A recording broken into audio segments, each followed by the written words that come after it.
Hi everyone, welcome back to my channel, Palpable Pages. If you don't know me, my name is Alicia, and this is my book review channel because I love reading books. And for the month of March, I just want to say, first and foremost, I was sick for like 2 weeks in March. Like terrible head cold, coughing, migraine, body aches, all the things, but really the worst part was the cough, the persistent cough, the annoying cough, the can't sleep at night, can't get out a sentence without coughing, just a scratch in the back of your throat that won't stop. It's so frustrating. I had like cough drops at the ready and that menthol spray in the back of your mouth. I hate cough syrup. I hate that menthol taste. I can't do it. I'm one of those people that like I have to have a pill if it's gonna be medicine of any kind. But my cough was bad enough to where I kept that with me at all times just to spray my throat, just so I could even talk. It was annoying. So that was like 2 weeks of March. But even with that, and with like family coming to stay and all the things going on in March, just being busy, being a mommy and working and all the things. Um, March was the last month that I worked full time, and now I'm down to part time, which I'm very much enjoying. And I have a set schedule, and it's been amazing. It's so helpful with the kids and juggling things, which is amazing. But March was the last month I worked full time with being sick and all the other busy things. So I didn't read as much. I read 4 books in March, which I feel like there's so much more I wanted to read. And especially since I went to Books a Million and Barnes and Noble and way too much Amazon shopping. I bought a lot of books. I have a lot of books I've bought recently, and I just can't stop. Just so many. I'm like, oh gosh, like I read this book, and then I'm like, I love this book so much. I like buy like 3 or 4 more books from that author, and I can't help myself. I just want to keep reading. And there's not enough time in the day. There's just not enough time in the day. But for the books that I read in March, I feel like I had a good playlist of books. Like there's only 4, but they're all amazing, and I loved every single one of them. And I'm so glad I bought every single one of them. They're mine. I own them, and I can reread them anytime or whichever.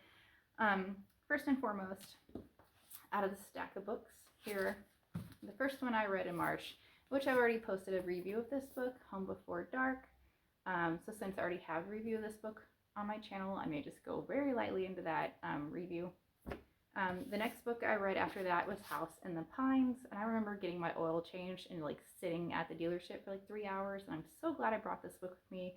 I just got to read while I was waiting, while everybody else was like kind of tense and annoyed. I'm like, I'm just reading my book. I'm comfortable. I had coffee.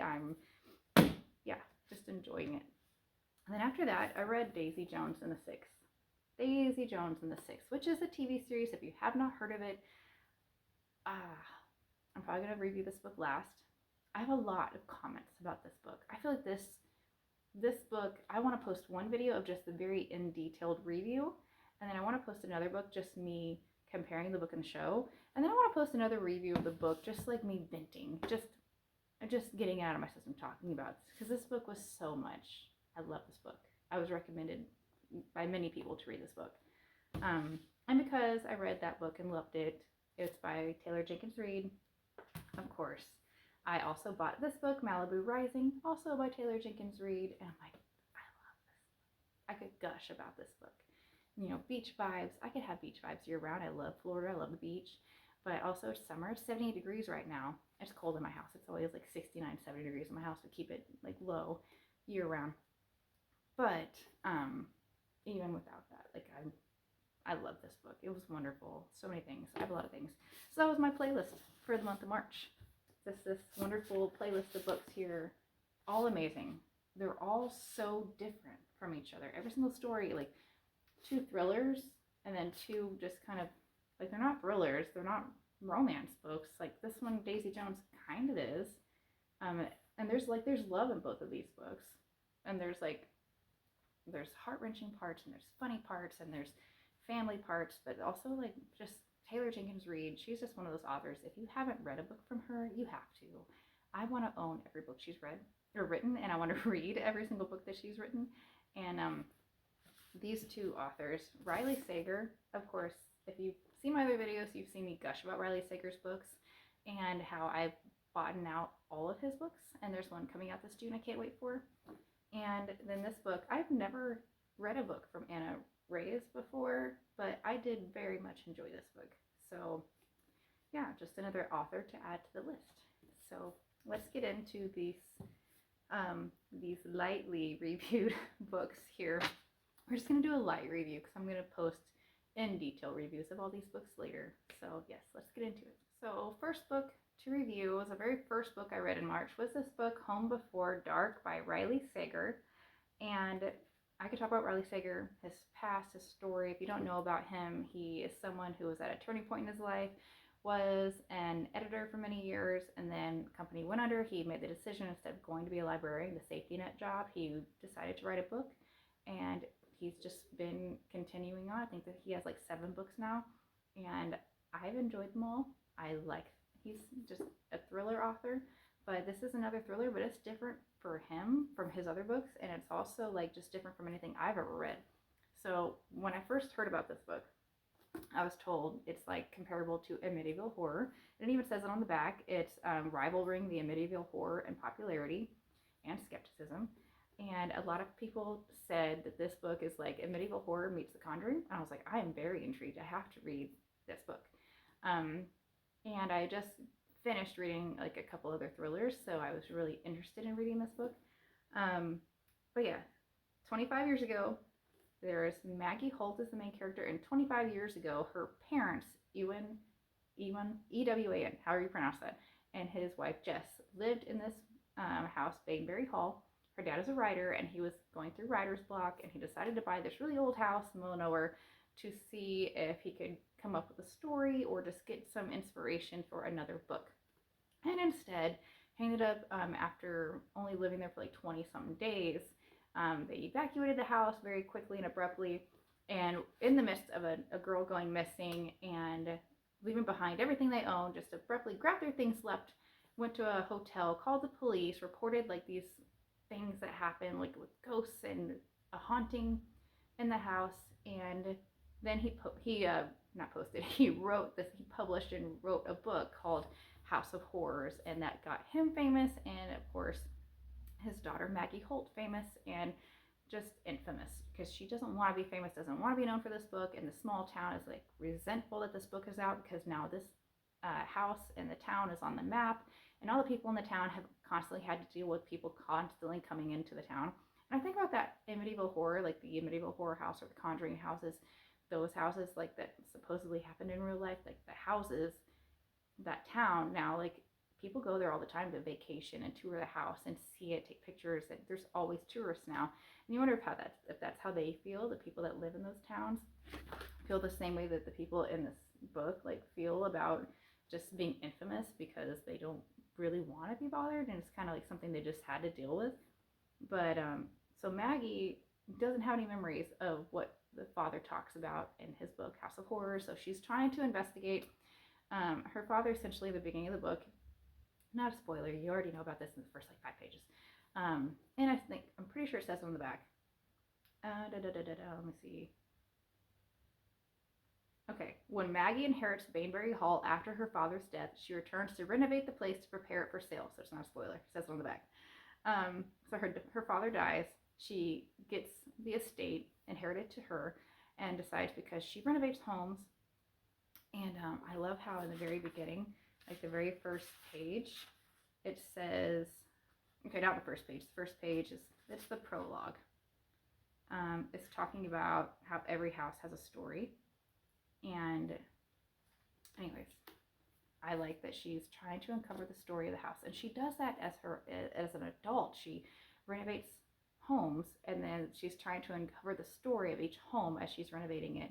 And I just find that funny because that's what essentially she's doing with her life, is trying to find the story in this house, Bainbury Hall, and in her life, like the meaning of everything, because her family packed up, ran away. And ever since this book came out, since she was little, that she's been famous for this book since she was like 5. And so she has no recollection of any of the events that happened in the father's book. She has read it many times. She's a grown woman in the book, and it's also giving her flashbacks of her memories while also reading the father's book. So you get to read the dad's book, House of Horrors. So I'm like, oh, I really want to read this. I want to hear what was so famous, what this book was that got them famous, the town infamous. So you get to read like you know, a chapter of like what's going on now. She's renovating the house, and you get to read a chapter from the dad's book of what happened before, and then you'll get to like read a little bit, a snippet of her memory as it's coming back slowly, what she remembers. And so a little bit of entanglement, but it's really easy to keep it all straight because Riley Sager does a fantastic job writing them all together, keeping the storyline straight, and then it's just like secret after secret you're uncovering, and then you're like, it's kind of like Rose Red to me, because it's not just about the most recent people that disappeared, but like there's a family before that, and a family before that, and there's multiple, you know, weird occurrences where people have gotten hurt or injured or died on the property, even while building the house. I feel like it's kind of got Rose Red vibes, really, more than The Conjuring. But also there's The Conjuring vibes a little bit, like once you get really into the story. And you'll see what I mean as you read it, because there's the things that are comparable between the two. I'm like, it's a little bit of it all. It's like a medieval horror, Conjuring, Rose Red, a little bit of everything. And he just wrapped up all in one book. And I just think he did such a fantastic job. And more than anything, I love, like, there's like a big twist in the middle, and there's like two big twists in the end. And I love how he ended the book. That's my favorite part, is the ending, like the very last page. Like, you have to read the prologue and the epilogue, of course, because that just pieces it all together. This book was fantastic. I loved this book. I had heebie-jeebies while reading this book. At nighttime, I was like, I'm not reading this book in bed. Sometimes I'll sit there and I'll like stay awake from like once the kids go to bed at 9:30 to like 11, and I'll stay awake reading at night. Like, not this one. Nope, did it once. Got myself spooked. No. This was a fantastic book. If you have not read it, invest time in this book, invest your money in this book, buy the book, share the book. This was a fantastic read. I don't care what time of year. This is a good book. Very good book. I hope this becomes a movie. That would be a really good movie. Like, I feel like he has a lot of books that would be good movies, but especially this one. This is probably one of my favorites I've ever read in my life.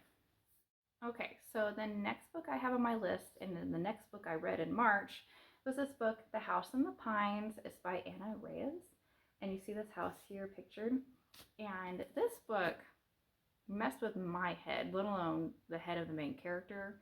And I do have a discrepancy with the book that frustrated me, but even despite that, I still thought this was a very good read.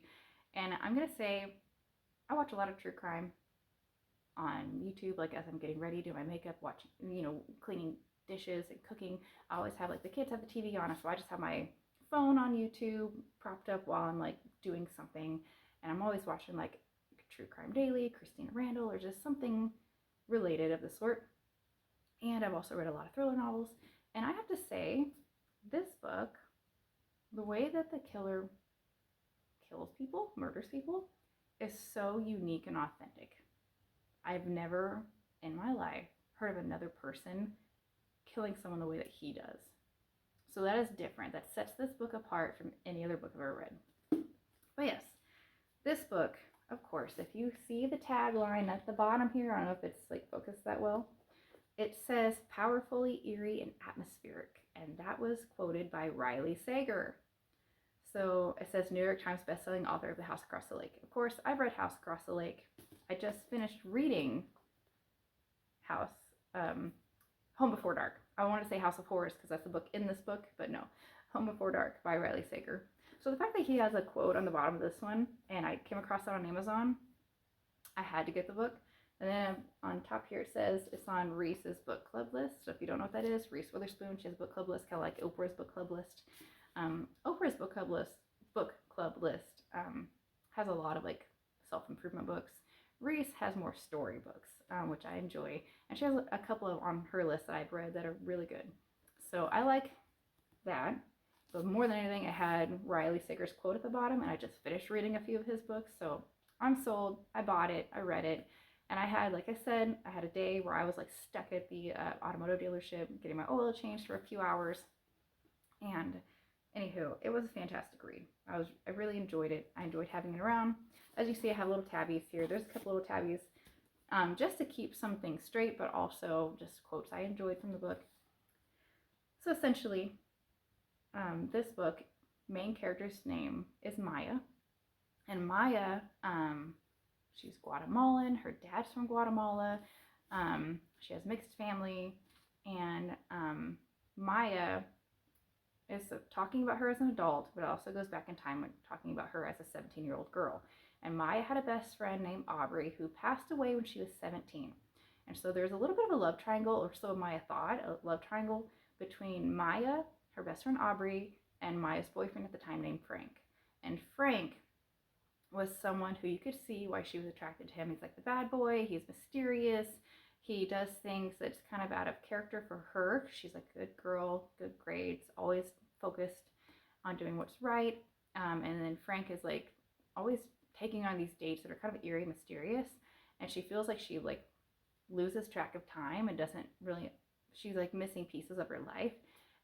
There's just odd occurrences happen when she's around Frank. But then she kind of gets jealous because she thinks that there's something going on between Frank and Aubrey, her best friend. And then all of a sudden, Aubrey passes away suddenly, and nobody can understand why. There's this mysterious death of her best friend. You find that out right away. And it even says that on the back, or not on the back, but on the inside cover, talking about her being a high school senior when her best friend Aubrey mysteriously dropped dead in front of a man named Frank, who she happened to be spending time with that summer. 7 years later, Maya lives in Boston with her loving boyfriend. Her boyfriend's name is Dan.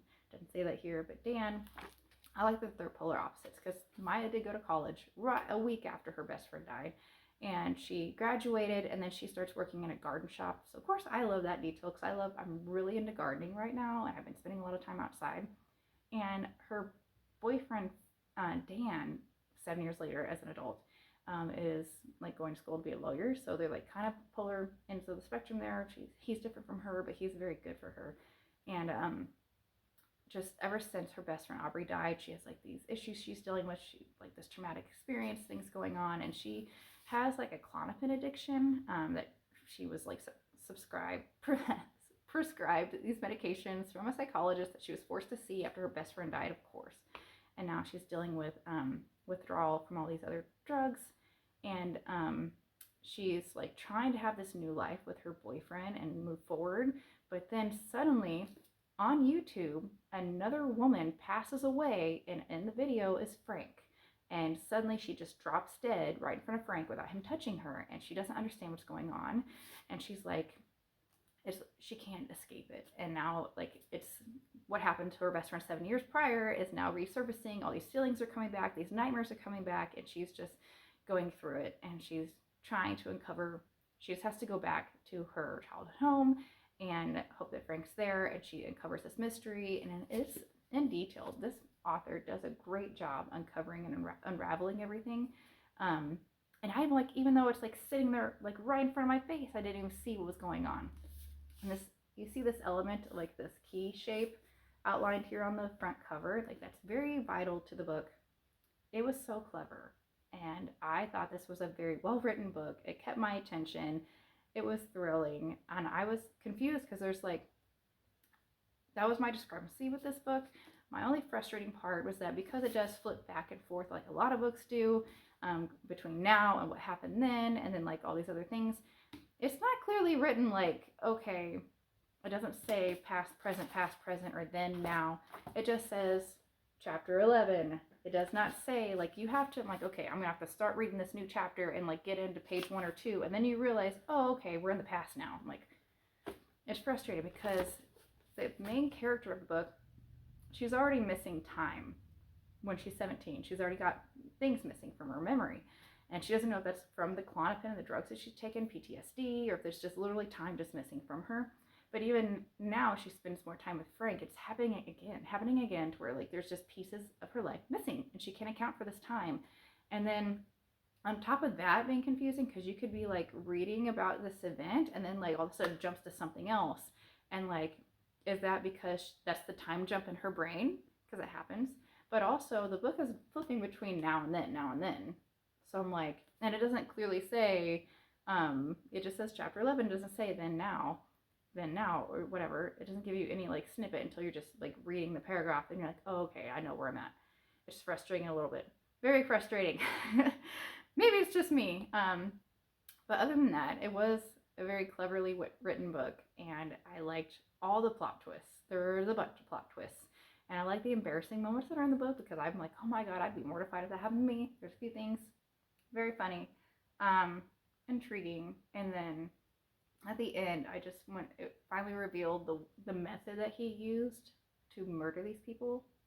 Like, I thought that was really clever, and I'd never never read any other book where that was in there, or never seen any other crime, of course, in real life that's ever been done before. So I thought that, by itself, put this book like 10 out of 10 would read again, even with like the cleverly like back and forth of time jumps and things. Like, I'm like, writing this book, I wonder how the author even kept it straight, because I couldn't keep it straight just reading it straight through, let alone if I was like writing it over the course of a year and having to be like, wait, what was I writing? It was a good book. It was a good read, very intriguing, very, very well written.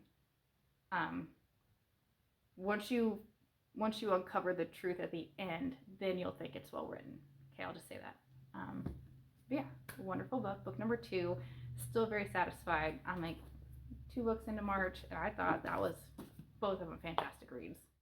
Okay, so now we're on to book 3 and 4 that I read in March. Both of these are by Taylor Jenkins Reid.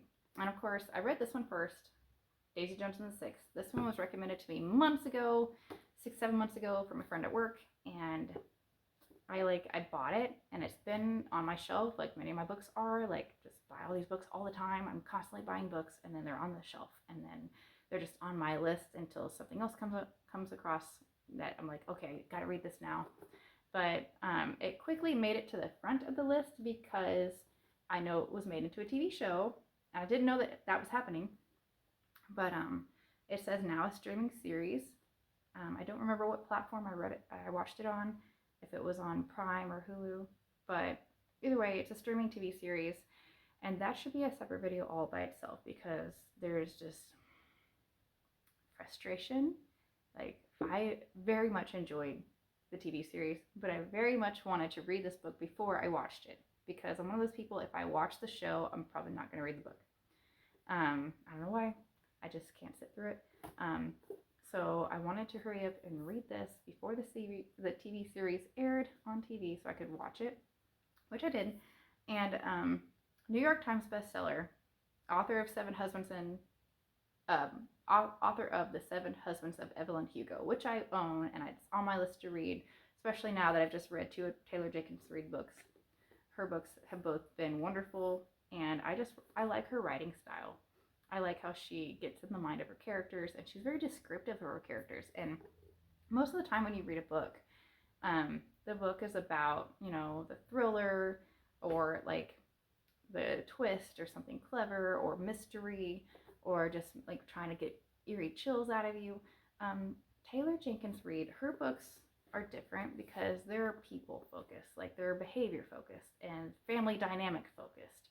All of her books are about, like, this one is very heavy on the dynamics of the relationships between the characters of the band, the Six, and Daisy Jones. And this one is very heavily focused on their relationships between the characters, between this family, the Riva family. And she does a great job really focusing and narrowing in on emotions and character development. And I love that about her books. Because you think, oh, there's nothing thrilling in there, it's not going to keep my attention, but she really does. Like, honestly, I know that I think The Seven Husbands of Evelyn Hugo is focused on the 50s era, and then I know this one's focused on the 60s, and this one's focused on the 80s. Yeah, so all of her books kind of are around one era of time, and I think that's amazing that she's able to narrow down and fixate on these clever little things that only people that grew up in that era would really think about. Or like in this book, like the way that the characters speak, it really puts you in that place, because it is on the LA Strip in the 60s, and the characters speak that way. A little California accent, a little bit of the 60s lingo between the characters. And this one, like in the 80s, in Malibu. So the way that they speak, the way that they act, the way that they dress, the way that everything is so very well developed. I love that. It's like you're literally teleported to this point in time, which is amazing that she can do that. Because I'm like, I don't even know. Like, I would love to write a book about characters that are from France. But I'm like, I don't even know enough about French to do that.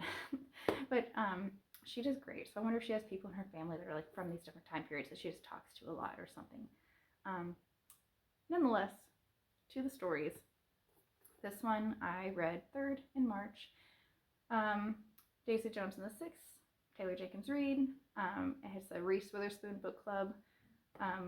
It's on her list also, and it's now, like I said, TV series streaming. I really like that.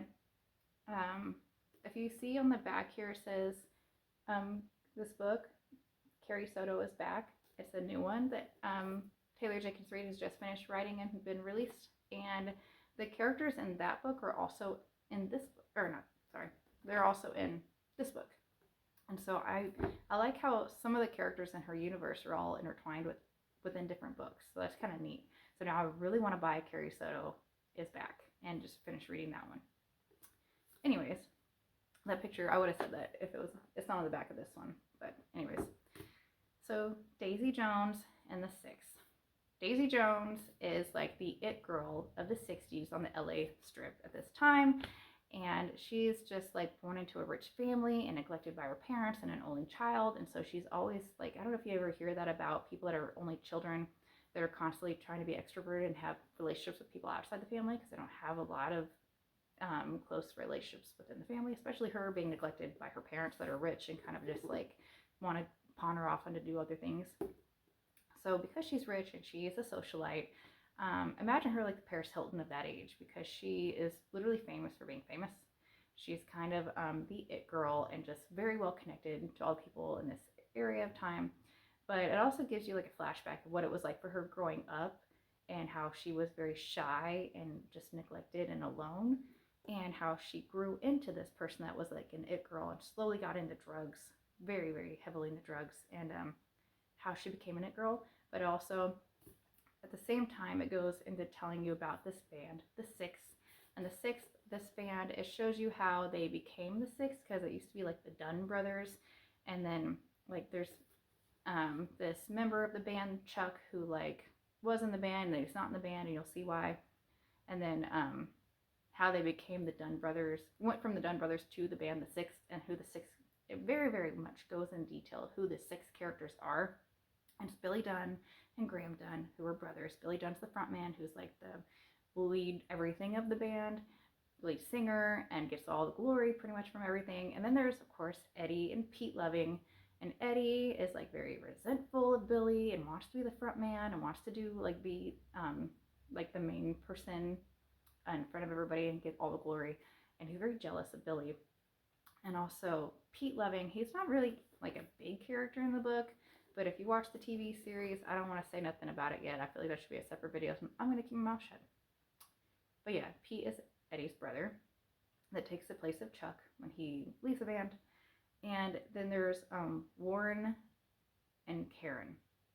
So you have Billy, Graham, Eddie, Pete, Warren, Karen. Yes. Warren is this like really cool, laid back person that you could tell probably just smokes a lot of weed, a lot of marijuana. I don't know if I'm even allowed to say that on YouTube. But he's very laid back and lives on a boat, and he's just like this really cool person. And then there's Karen, who I love Karen. I love Karen's character, and even in the TV show, I love Karen's character. And I feel like they did a really good job on her character in the show and in the book. And they did true to her storyline, so I'll say that without giving any spoilers for the show or the book. But Karen, I just like that she is like, has this short blonde hair, and she is just someone that does not, like back in the 60s, you have to really think about how women were perceived back in that day, how they didn't have the respect of men and like most jobs in the workforce, let alone in a band. And Karen trying to be in a band as a woman and not like seen for just her outward advantage as a woman. She wants to be seen for her mind and her lyrics and just her ability to play music. And so I just like her spirit. I like that she's like very to the point kind of personality. And I also love Daisy Jones's character. You see, like when you understand the character, you can't not love them when you understand things about them. But then like Billy and Graham, they're brothers, and of course you get to see that relationship between the two of them. And then you get to see like Eddie and Pete, their relationship, and how Eddie and Billy have this problem. And then you also get to see just like how they interact as a whole and how the band came together as the Six, and then how they met Daisy Jones and how they became a band together. And then there's also so much drama. Of course, when you have this many characters, there's a lot of drama, and it's a lot of things to keep straight. But also, Billy, big character in both the book and the show, is Camilla, who is Billy's girlfriend, and it's just problematic because there is a love triangle that kind of goes on between Billy, Camilla, and Daisy. That's not a spoiler. That's I written in the reviews. But he finds out Camilla's pregnant. There's pressure of him being a father, so he goes a little bit wild on the road. On yes, he does. And then Daisy and Billy cross paths when a producer realizes their supercharged success is to put the two together. What happens next will be the stuff of legend. And of course, you have to talk about Teddy. He's the producer, and then there's Rod, who is their manager. And Teddy is like this very, very key part, and he plays a big role as a producer because he's a very close relationship with the characters. But then it also talks about just from the time like when they're young to them becoming a band, to their relationship together as a band, to like going on as they're older. Like it's talking about 20 something years later, after the band and all the touring is over, like you get to talk to these characters as they were later in life, so you get to see what happens to them as they age and what happened to all of them. So I really enjoyed that.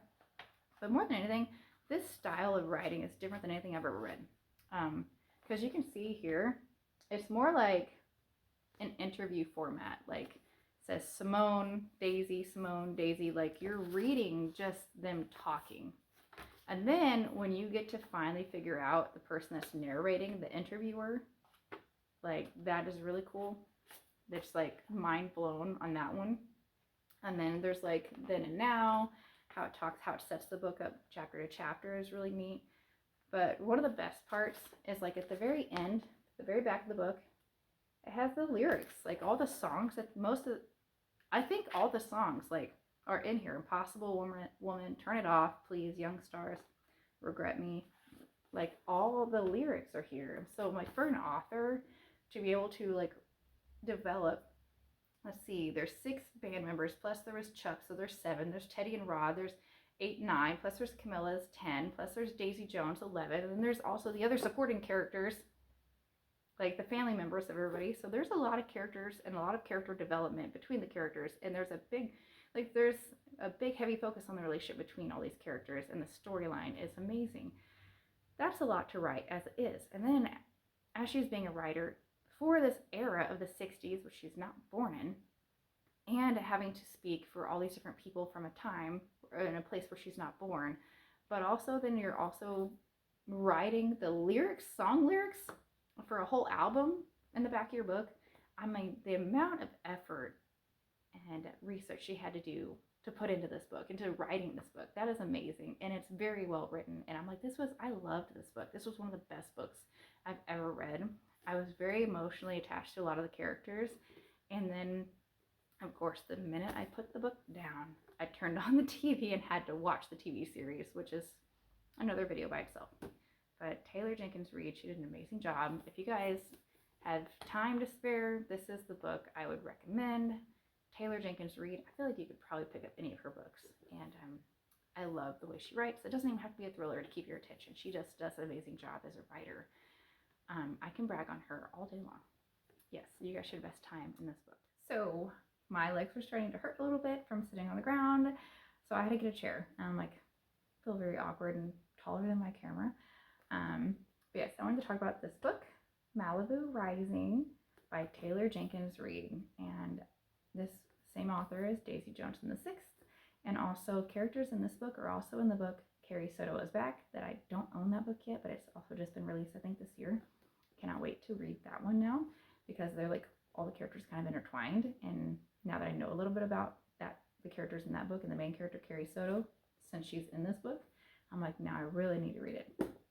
But Malibu Rising is 78, 80 degrees outside today. It has been all week. And so even though it's April, like I'm already like having summer vibes, beach vibes, all the things. And this book being about, as you can see, surfers on the front of it. And it's in Malibu. Also that. And we just decided that for my birthday in May, we're going to go to Destin, Florida. So I'm really excited for that vacation and I can't wait. And now I'm just having all the beach feels. And okay, so this book, Nina Riva, it's about the Riva family, and it's in the 80s. Nina Riva's the main character, and it's about her family, all the Rivas. She's got four kids in that family, so she's got 3 siblings, and then there's her dad Mick and her mom June, and it's just very good. Once again, being a Taylor Jenkins Reid book, very good about the relationship between the characters, and that's the main focus. But if you guys grew up in the 90s or have ever at least seen the book or the movie Can't Hardly Wait, it's a movie about this epic party that happens, and it's got Jennifer Love Hewitt in it. That was a really good book, really good movie in the 90s, and it's all centered around this one night. But I feel like there's a lot of movies that do a good job with that, even though it's just like one night. You think it might be, oh, it's gonna be boring. It's not. And there's like the movie The Purge. That's a terrible example because it's nothing like this. But the movie The Purge is centered around just that one night. The very first one is centered around just one night, and they never even leave the house really. But it's still a really good movie. So this centers around one epic party, one night, with this famous family, the Rivas, or Rivas, R-I-V-A. However you want to pronounce it, Riva, Mick Riva. Anyways, so it tells you on the back of the book that Nina is a supermodel and a surfer, and she's got her next in line brother Jay, who is a photographer. Or no, Jay is a surfer, and then the next in line brother Hud is a photographer, and there's Kit, who like wants to follow Nina's footsteps and be a surfer, and their mother and father have like this on again off again relationship. And it's very frustrating because their father, Mick, is like this very world-renowned, famous singer. And he's one of those people that's like, his music is like love songs, but he also has a very messy love life. And he will tell you in the book that he tries his very best to be the best version of himself, especially for his wife, who he loves very much. But I don't want to give it away. You can see all the ways that he is just a terrible person. Anyways, the book is set up to where it's like, it's all the hours of the day, like 7 a.m., 8 a.m., 9 a.m., 10 a.m., 2 p.m., like all the different, it goes like building the characters like then, it goes back to a date and time, and it's talking about their past. It says Saturday, August 27th, 1983. So it gives you that little snippet in time where it's like building the character development, telling you about their childhood as they were growing up, how they came to be who they are, how Nina went from being, a child who had issues, PTSD, and also having to shoulder the burden of her family and their restaurant they own that she never wanted any part of, that her mother never wanted any part of. And then she has to be like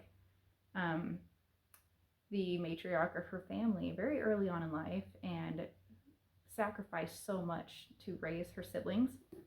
And you'll see why. It's a big shock, twist, and terrible thing that happens in their family. But because of the older sister thing, I feel like she did a great job, like building like older sister, younger sister, middle child, like all those dynamics are in here. And I'm like the middle child in my family, but I can see from the perspective of Nina being the oldest, and then even Kit's perspective being the youngest, and her trying to like walk in Nina's shoes without all the PTSD and not understanding her older sister completely because she doesn't have PTSD and the problems that Nina has. But then it shows how Nina raised her siblings and became a supermodel surfer, and she's dating this like famous tennis player, and how they came to be and came together. And it's showing how this one epic night was, I don't want to give it away. I can't tell you the main thing that happens at the end of the book, but it was a very epic thing for Malibu in this time period, just in general for the entire city of Malibu. But also, it was epic for all the people that came to this party because the way Taylor Jenkins Reid likes to write about glamorous lifestyles and glamorous people, but there's all these famous people in the party that come, and so it's like you want to read it because you're kind of reading about like Paris Hilton and Andy Roddick. Like imagine like Andy Roddick, Paris Hilton, and all the movie stars like Brad and Angelina, and all these people like in real life they're famous going to this one epic party. Just imagine that, because that's kind of what this is about, and the drama between them at the party, but also the drama between the family and the characters, the Riva family, and then also you're getting to really put yourself in this era in the 80s in Malibu, and it's about surfing and ocean vibes, and just this book has so many different feels and vibes in it. I love it. I enjoyed reading it every minute. I didn't want to put it down, and when I put it down, I was sad. I was just like, I wanted to read more. Give me another look and give me a number 2, make this a show, because like the movie Blue Crush, I love that movie. Any surfing movie, really. But this one does a very good job. It's like Can't Hardly Wait meets Blue Crush, if you've seen either of those movies. Both of them very good, but this book is like a mix between the two. I just did a phenomenal job. She did amazing with, I feel like, even though Daisy Jones and the Six was so well written and I said all I said about it, I still like this one more. I know it's not what she's known for. She's known for Daisy Jones and the Six, and she's known for The Seven Husbands of Evelyn Hugo. And even with all that aside, this is still my favorite book by Taylor Jenkins Reid. And I want to say Taylor Jones and the Six. Anyways, this is my favorite book by her. I loved it. I could read this book again and again. I enjoyed it, and it touched on, like, there was funny parts. I was laughing, I was inspired, and then I was upset and distraught, and I was mad and angry. Like, this book pulled out so many emotions from me, and that I imagine people feel on a daily basis between siblings, but not just between siblings. There's twists and terrible things that happen in this book that are like, oh my gosh, I can't believe. I'm like devastated for the character too. I'm like, I was in my emotions for a lot of this book. So you guys, you gotta read this one. This was the last one I read in March before I started The Last Thing He Told Me, which is what I'm reading right now. I've just been so busy. It's been on the back burner. I haven't been reading a whole lot this week because my daughter had a birthday, and we had Easter, we had Good Friday, and we had my family staying, and then I was sick before that. So all the things. I'm reading The Last Thing He Told Me right now because Jennifer Garner is the main character, and the TV show is coming out for that book being turned into a show. So that brought that up on my list. I'm like, I need to read it now before I watch the show. But this book, last book I read March, ended March on a fantastic note because this book was amazing. So yes, this, I don't know how to say this. Home Before Dark, Daisy Jones and the Six, and The House in the Pines. Out of all those books plus this one, this is still my favorite. Malibu Rising. This one was my favorite. Definitely, by far. 10 out of 10, would read this again. 10 out of 10 would recommend. Read this book. Thank you. So that is all the books I've read in the month of March. I know some people rate them. They're not all by the same author, so I feel like that's weird, but if I had to rate them in order of best to worst, they're all amazing. There's not a worst. There is no worst, so let's not even say that. My favorite was Malibu Rising. I could literally read this book over and over, like I've already said. Next in line, I really liked Home Before Dark. This book was freaking amazing. This was fantastic. Twists, thrills, everything. This book was amazing. It's by Riley Sager, and he's awesome. Taylor Jenkins Reid and Riley Sager. I feel like you two are like my new favorite authors, period.